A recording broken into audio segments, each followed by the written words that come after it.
मृत्यु का दर्पण महाभारत से प्रेरित कहानी। महाभारत का युद्ध समाप्त हो चुका था। चारों ओर बस विनाश ही विनाश था।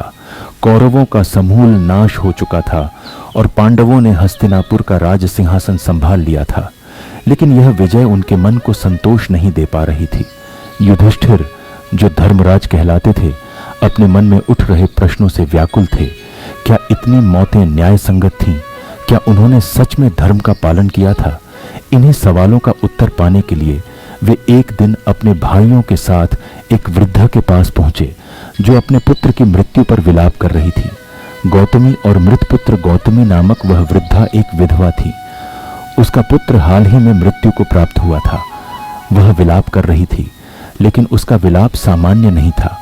उसमें एक प्रश्न था, एक गहरी बेचैनी थी।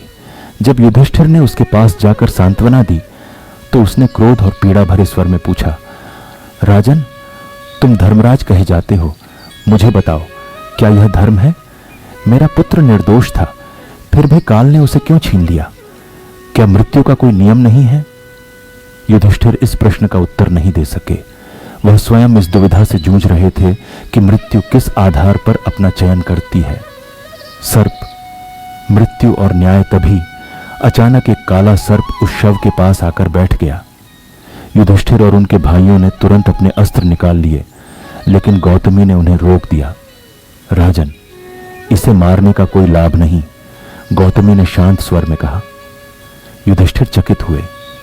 यह सर्प तुम्हारे पुत्र की मृत्यु का कारण है, फिर भी तुम इसे दंड नहीं देना चाहती?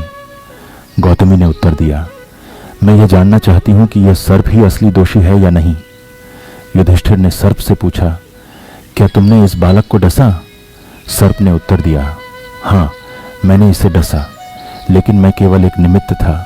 असली कारण तो काल था। यदि मैं इसे न भी डसता तो भी इसकी मृत्यु सुनिश्चित थी। युधिष्ठिर ने फिर काल से पूछा, क्या यह सत्य है कि यह बालक मरने ही वाला था? काल ने उत्तर दिया, हां, इसका समय पूरा हो चुका था।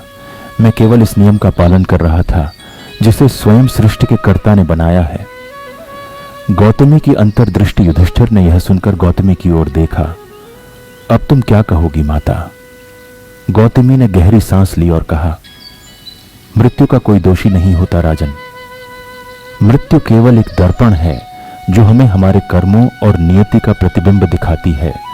इस संसार में कोई भी अजर अमर नहीं है। जो जन्म लेता है उसकी मृत्यु निश्चित है। फिर शोक किस बात का? युधिष्ठिर का आत्मबोध युधिष्ठिर को इस उत्तर ने झकझोर दिया।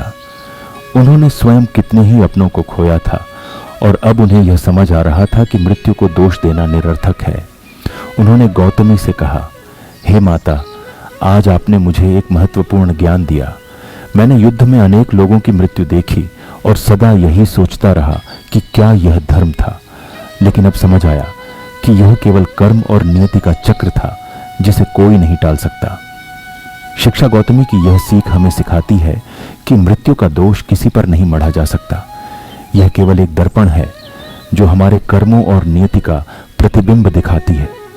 इसलिए मृत्यु से भयभीत होने या शोक करने के बजाय हमें अपने जीवन को इस प्रकार जीना चाहिए कि जब हमारा अंत आए तो हमें कोई पछतावा न हो।